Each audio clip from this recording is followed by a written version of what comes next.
I was born halfway up the population explosion. I was born on the slope of rising CO2 levels. I was born in the foothills of a mass extinction. I was born on the rocky rise of oil production. I was born facing forward, looking ever upward, my first step a step upslope, a step into progress, a step into a vast and glorious human future. We were moving on up. There was no looking back. There was a mountain to conquer, and conquer it we would. All we had to do was climb a bit further. But the mountain we were climbing was not what we thought it was. Rather than rising from natural forces, the slopes up which we were headed were the results of imbalance and short-sightedness. In our efforts to progress, to succeed, to improve, to strive, to overcome, to manage, to shape, to solve, and to grow, we wielded huge new forces across the globe. We walked as giants upon the earth, unaware of the footprints we left behind. I have walked that path, unaware of my own big feet, enacting the stories of our culture, not stopping long enough to feel the instability of the slope underfoot. But in the late 80s, news of the ozone hole and global warming first hit me, and the ground began to shake. I stopped and looked around me for the first time. I got scared. I got involved. And then the shaking subsided. Or rather, I just got used to it. Life got more complex with the births of my 3 children. And there was climbing still to do, so I continued to climb. But the tremors were still there underfoot. At night I slept, but fitfully, clenched with worries, my dreams assaulted by vague rumblings from the future. In my dreams I would stand at the pinnacle of the present and look out over the surrounding terrain, and it did not look like I had thought it would.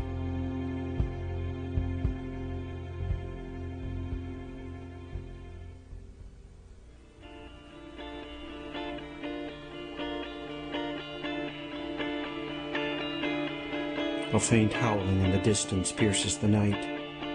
The monsters we have created, lumbering to rampant life, are heading, even now, toward our village. Nuclear weapons biding their time, itching with purposes unfulfilled, as hopeful fingers tremble near buttons. Bunker busters and tactical nukes, suitcase bombs and terrorist acts, power plant accidents and leaking wastes,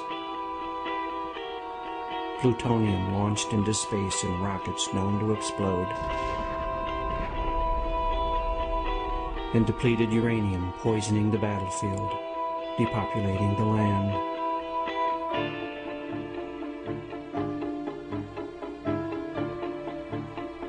Chemical warheads and biological black magics, sarin and soman and VX and phosgene, anthrax and smallpox and plague, enough to take out entire cities, enough to cover the planet.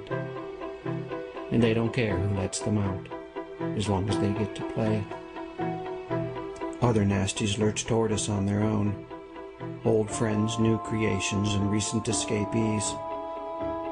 Ebola, Marburg, Lassa, and SARS, swine flu, bird flu, HIV, and AIDS, the rebound of tuberculosis, cholera, malaria, and typhus, prions and mad cows, scrapy sheep, and chronic wasting disease, cancers that eat away our lungs, our brains, our breast, our testicles, and our ovaries. And new monsters peer over the horizon, good intentions spliced to blind arrogance and numbing greed.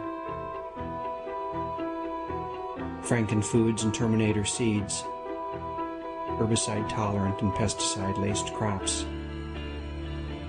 Patented life, barely tested, quietly ticking, let loose upon the land, as if their creators, having looked at the world, managed to learn nothing at all. The monster's howls grow frenzied, chemicals in our land, our sky, our rain, our rivers, our food, our bodies, our babies. Rising male infertility rates and Superfund sites and ozone depletion.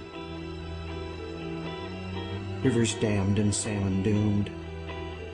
Topsoil loss and fertilizer runoff. Huge oceanic dead zones and depleted fisheries. And the ghosts of silent whales scraping over the corpses of coral reefs. The monsters advance and forests collapse under their feet, leaving indigenous cultures battered, homeless, soul-sick, or dead. Disrupting water and oxygen cycles and turning soil into deserts as tigers and salmon and tree frogs and falcons stumble down the path toward extinction, their heart-rending voices lost in the chatter of chainsaws and the coughing insults of bulldozers. And all the while the climate is changing. Angry summers, insistent floods, belligerent blizzards, grudging droughts and pissed-off hurricanes, with poles warming and ice shelves calving, permafrost slumping and glaciers receding, sea levels rising and big cities sinking, as ocean currents halt and superstorms gust, deserts expand and rabbits run and locusts hoard and army ants march and mosquitoes hunt and rodents overrun.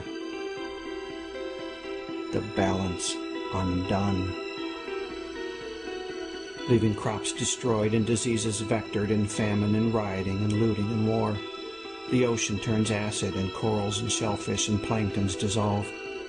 The disruption of food chains, the collapsing of ecosystems, tonight on the Weather Channel.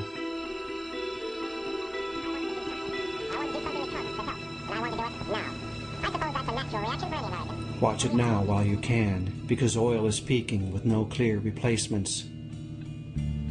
Production will falter as demand keeps increasing, and the price, which is rising now, will just keep on rising. Imagine the impact of the global economy, to the truckers and farmers, to your neighbors, yourself. Watch the bidding war rage from trade floors to battlefields. Watch the Pentagon plan and the Patriots Act. Go look out the window. Do you feel a draft? World populations fueled by the input of oil. We could reach 7 billion by 2013. That's billions of bodies more than the planet can sustain without oil. We're consuming the planet and poisoning the soil and the air and the water that we all need to live. We're driving a high-speed train to the end of life. And we're taking the rest of the planet, trillions upon trillions of living souls, along with us. And all of this, all of this, all of this, all of this is wrapped tightly inside a culture of denials and lies and absurdities so complex and so powerful that we can barely see through the smog. The monsters are screeching at the village's edge, so huge and so horrible that we cannot bear to look at them. And we, bound in a cultural straitjacket of our own making, slumber on as they draw near. Working jobs we hate, consuming products that do not fulfill, distracting ourselves as best we can with television, drugs, food, sex, and entertainments, hoping our leaders will find some answers, awakening, finally, in the still hours of early morning, to the shapeless realization that they will not.